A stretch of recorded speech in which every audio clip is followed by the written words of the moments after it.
Hello everyone, and welcome back to Great Tech Today. I'm Will, and I will be bringing you this beauty. Well, beauty, I don't know if this is the right word, but anyway, it's the PowerColor Red Double Arcs Vega 64 graphics card. It is the Vega 64, as I said. Comes out of the box a GPU clock speed of 1417 megahertz and a boost clock of 1607 megahertz. Memory clock runs at 945 megahertz with an effective 1890 megahertz memory clock. It comes with 8 gigabytes of HBM2 memory, a memory bus of 2048 bits, and a bandwidth of 4838 gigabits per second. Now this card is a beefy card. Not real sure exactly how much it weighs, but it's pretty heavy. It measures about 12.5 inches long, or 316 millimeters, and has a TDP of 295 watts. 3 90mm fans on it, a real beefy heat sink, a decent back plate. Offers quite a bit of support. This card does sag quite a bit in my system when I have it in. I took it out and have replaced it again just after I did all the testing on it. It does come with a 3 BIOS switch, so you can have 3 different BIOSes you can mess with. I think one's actually locked, if I'm not mistaken. Anyways, comes with 4096 shader units, and again 8 gigabytes of HBM2 memory. What I did with this card, I did take a look at it not too long ago, just to see where it stood, and it did okay. It sometimes can touch 1080 performance, but most of the time it's just below a GTX 1080, just above a GTX 1070, so roughly right between those two cards. This card was placed into my Intel Core i7-8700K system. It's clocked at 5 gigahertz currently, with 16 gigabytes of 3200 megahertz RAM from G-Skill Trident Z. And we are in the Be Quiet Silent Base 801 case, and also powered by the Be Quiet Straight Power 11 1000 watt certified gold power supply. Just looking through the results here, I tested this in a multitude of games, specifically the ones that, the ones that I normally tested in, or the games I normally test with.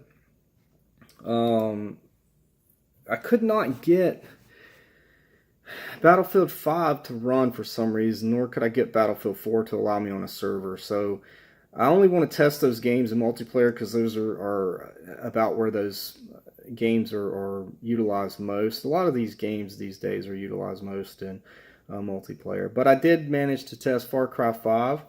I tested Fortnight, tested Madden 19, tested Monster Hunter World, and I tested GTA 5. So pretty good spread of games that I tested on this card.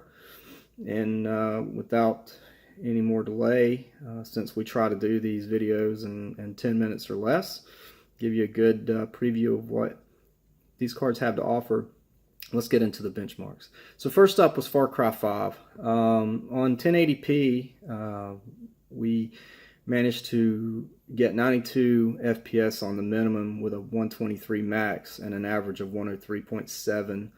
At 1440p, that minimum dropped to 29 with a maximum of 130 and an average of 92 frames per second. And at 4K, card actually held up pretty well. I think it performed extremely well, all things considered.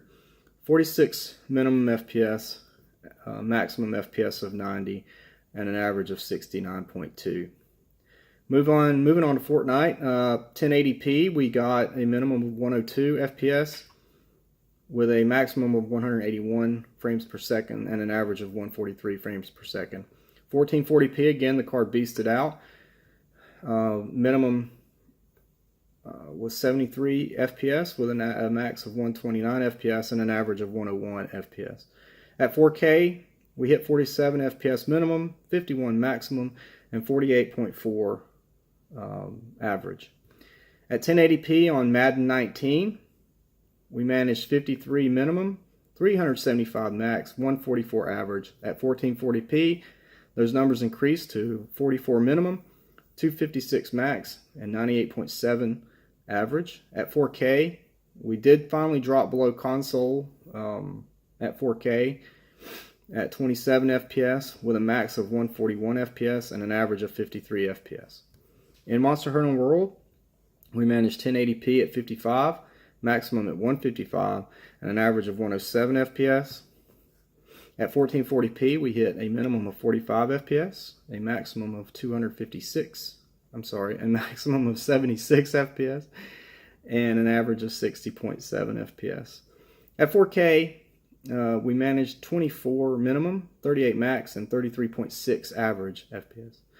In Grand Theft Auto 5, which is a game commonly asked for in these review videos and review articles that I've done, we managed 64 minimum, 269 max, 169 average at 1080p.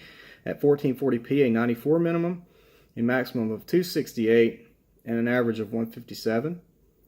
And at 4K, we managed 68 minimum, 91 maximum, and 77 average. So the card performed pretty well. Also, let me reiterate how I actually tested with these cards, or with these games.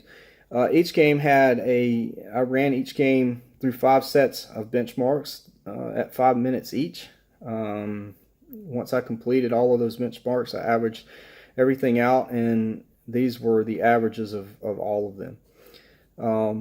Everything was at the extreme or ultra super high settings, the highest settings basically that you could get. Anti-aliasing was off, and so was motion blur if it was available. But for the most part, everything else was on the highest setting that you could get. So the card held up fairly well, still doing its thing, and getting a Vega 64 these days you can get for around $400, maybe $450. This card, I think, is probably roughly $500 if I'm not mistaken. I haven't really looked specifically at this card recently, but all in all, it's a good card. If you can get it for $400, $450, it's probably worth it. Considering the GTX 10 series, the 1080 in particular, which is the direct rival of this card, you really can't find, and if you do, they're overpriced just because NVIDIA has stopped making them. So would I buy this, or would I buy an RTX 2070? Yeah, I'd buy the RTX 2070, because you're going to get a little better performance, if not the same performance, for about the same price that you're going to get these now. Also, you could step it up to the RTX 2080 and get GTX 1080 Ti performance for around, roughly $600 or so, $650, something like that. Outside of that, if you want to save a little money and go with last generation, yeah, the Vega 64 is probably an okay deal. The Vega 56 right now, you have a little bit cheaper, but if you can find one of these $400 Vega 64s, I would take that step up and then go from there. So would I recommend it? Sure, but I would definitely look for a GTX 10 series card at a decent price. However, I would also, I mean, at this point, there's supposed to be some new AMD cards coming out next year. We'll see what they are. But I would definitely wait, kind of like with the RTX cards when they first came out. Most people were saying wait. So buying this card, $400, $450, absolutely. Other than that, you know, any higher than that, then no. So thanks for stopping by, and I hope to see you next time.